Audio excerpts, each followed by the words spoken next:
বারাসাতে সিপিএম প্রার্থীর সমর্থনে মিছিল।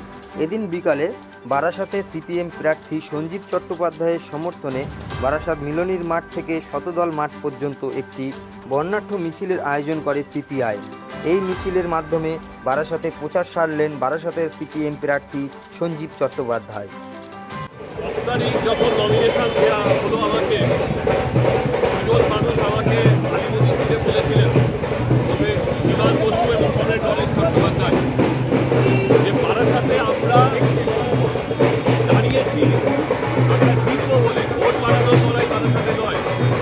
এবং আমি আপনাদের বলছি, প্রতিপক্ষ দুজন প্রার্থীকে কোথাও জানিয়ে দিন যে আমরা বারাসাতে দাঁড়িয়েছি, আমরা লড়বো এবং আমরা জিতবো। এ লড়াই আমাদের বারাসাতের মানুষের জন্য লড়াই। 15 বছর ধরে এই শহরে মিথ্যার মানুষ শুনেছে যে সেটা হচ্ছে মেট্রো রেল আসবে। প্রয়াত জননেতা কংগ্রেস চিত্র বসু কংগ্রেস সরকারের সময় বারাসাত গঙ্গা ডবল লাইনকে ছিনিয়ে এনেছিলেন। আমরা যদি পার্লামেন্টে যেতে পারি বামফ্রন্টের পক্ষ থেকে, নিশ্চিতভাবে আগামী 2 বছরের মধ্যে বারাসাতে চিত্রদান দেখানো পথ অনুসারেই পার্লামেন্টের মধ্যে গিয়ে আমরা মেট্রো রেলের কাজ ছিনিয়ে আনব।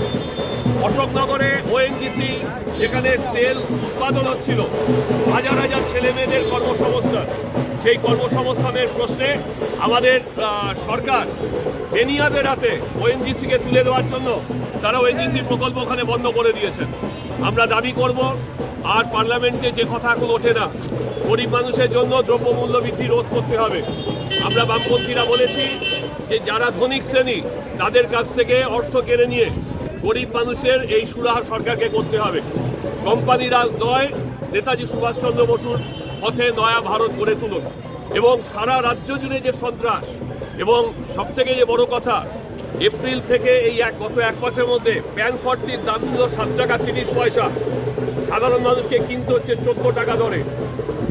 প্রচুর টাকা, 900 কোটি টাকা আমাদের দেশে অসাধু ওষুধ ব্যবসায়ীদের কাছ থেকে ভারতীয় জনতা পার্টি গ্রহণ করেছে। রাজ্যের সরকার, কেন্দ্রীয় সরকার আমাদের কাছে, আমাদের রাজ্য, আমাদের দেশ অচেনা হয়ে গেছে। উত্তর 24 পরগনায় আমরা ভাবতে পারি না আমাদের ঘরের মায়েদেরকে, আমাদের ঘরের মেয়েদেরকে ঘর থেকে তুলে নিয়ে গিয়ে পিঠে বানানোর জন্য নিয়ে গিয়ে তাদের আত্মসম্মানে ধাক্কা দেওয়া হবে। মাটির তলা থেকে যে বাড়ি থেকে অস্ত্র পাওয়া গেছে, একটা দেশ অন্য দেশের বিরুদ্ধে যে অস্ত্র ব্যবহার করে, তৃণমূলের ঘর থেকে সেই অস্ত্র উদ্ধার হচ্ছে।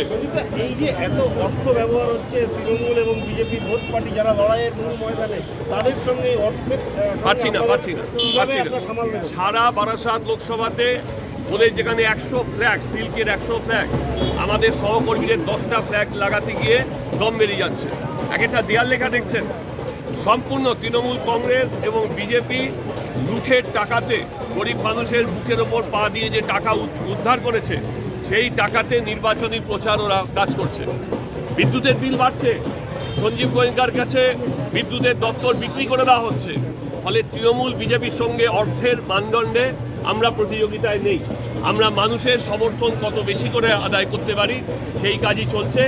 এখনও অবধি প্রার্থী হিসেবে আমি গাড়ি ব্যবহার করছি না, একেবারে পায়ে হেঁটে লোকসভা কেন্দ্রের মধ্যে যতটা সম্ভব হেঁটে বেড়াচ্ছি। এইটুকু আপনাদেরকে আমি বলতে পারি। Thank you. ভালো থাকবেন সকলে।